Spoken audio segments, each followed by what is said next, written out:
स्वामी इतना दीजिए जामे कुटुम्ब समाए, मैं भी भूखा ना रहूं साधु न भूखा जाए। जो कल करे सो आज कल, आज कल पर में प्रलय होएगी बहुर करेगा कब। जो कल करना है आज करना है वो अब, पर में प्रलय होएगी बहुर करेगा कब। जग खावे और सोवे, कबीरा जागे और रोवे।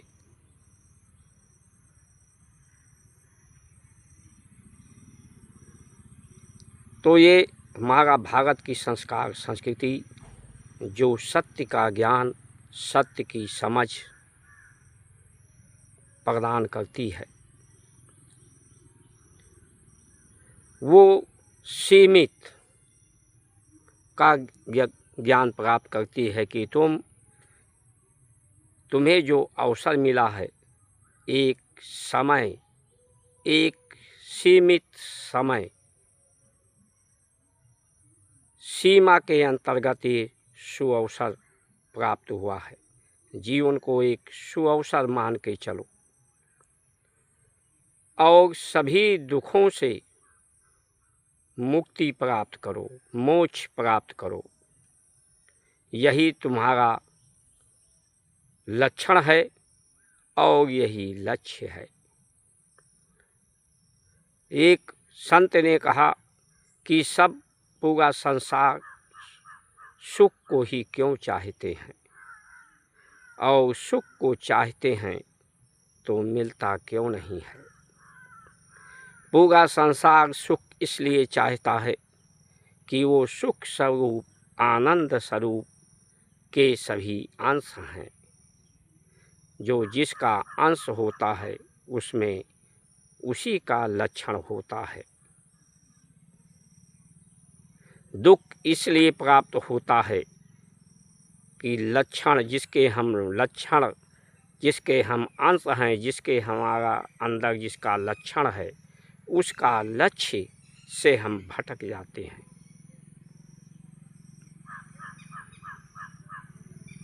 जन्म मरण असह्य दुख हुई, जन्म मरण से भी के दुख से भी मोक्ष, और जीवन में सभी दुखों से मोक्ष। मोक्ष ही ओम शांति शांति शांति। मोक्ष होकर के, मुक्त होकर के शांति हो। मन चित्त बुद्धि में शांति हो, पृथ्वी में शांति हो, प्रकृति में शांति हो, अंतरिक्ष में शांति हो। ब्रह्म ओम परमात्मा में शांति हो, परमात्मा की व्यवस्था में शांति हो, अवस्था में शांति हो। अशांति का कारण ये गति है। गति से ही कर्म होते हैं, गति से ही अग्नि ताप पैदा होता है। इसलिए सीमित परिश्रम से, सीमित समय के परिश्रम से सीमित उपयोग हमारा हो।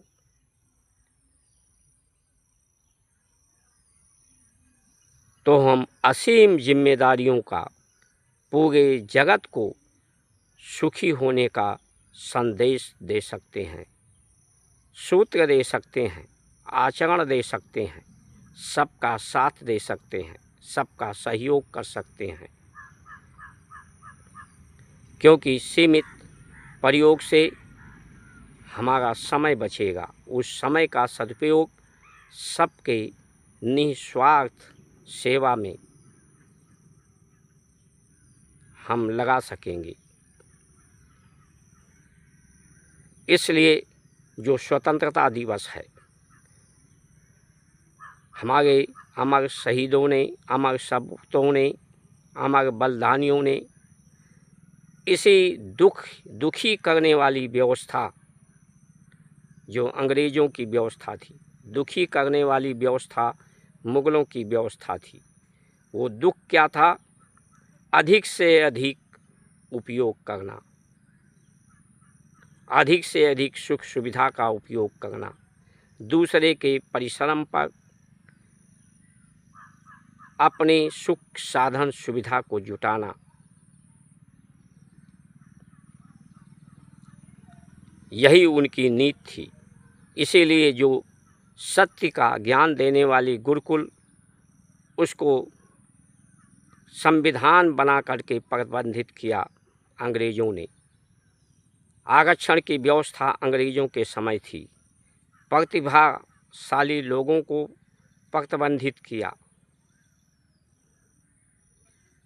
देश के संस्कार संस्कृति के विरुद्ध में व्यवस्था बनाई। परमात्मा की व्यवस्था, ब्रह्म की व्यवस्था के विरुद्ध व्यवस्था बनाया। ब्राह्मण का विरोध करना लोगों को सिखाया। ब्राह्मण ब्रह्म की व्यवस्था में रहने का विश्वास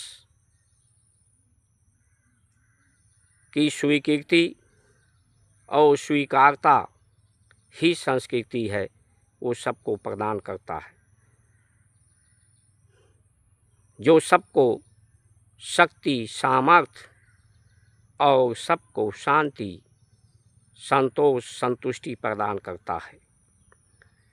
इसलिए आज जो कानून की बात करते हैं कि कानून का काम है शांति व्यवस्था बनाए रखना, कहीं विवाद न हो, तो ये विवाद तो न्यायालयों में बढ़ रहा है, बीमारी दुख बढ़ रहा है, प्राकृतिक गर्मी ताप बढ़ रहा है।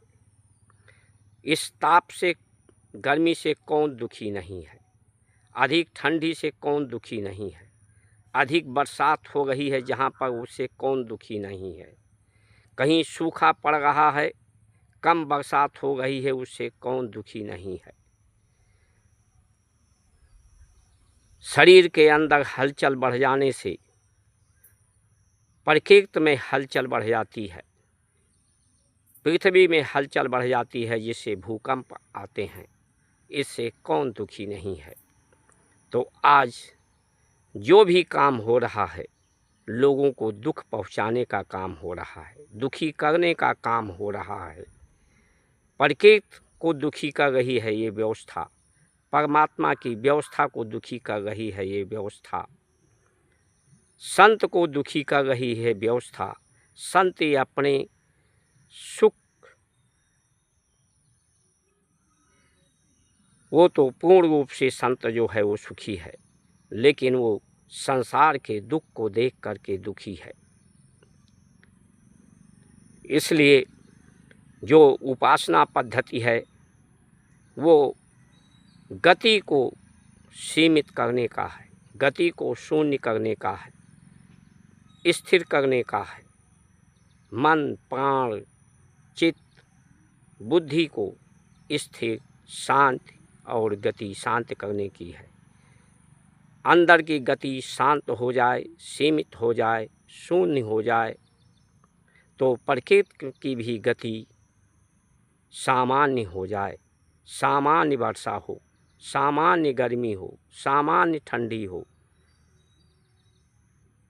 लेकिन ये व्यवस्था, जो ये वीआईपी व्यवस्था है, इन नेताओं, प्रशासनिक अधिकारियों, ये शिक्षा, न्याय, स्वास्थ्य, शासनिक प्रशासनिक व्यवस्था के कारण ये व्यवस्था ही ब्रह्म व्यवस्था, ब्राह्मण की व्यवस्था के विरुद्ध व्यवस्था है। जय श्री राम।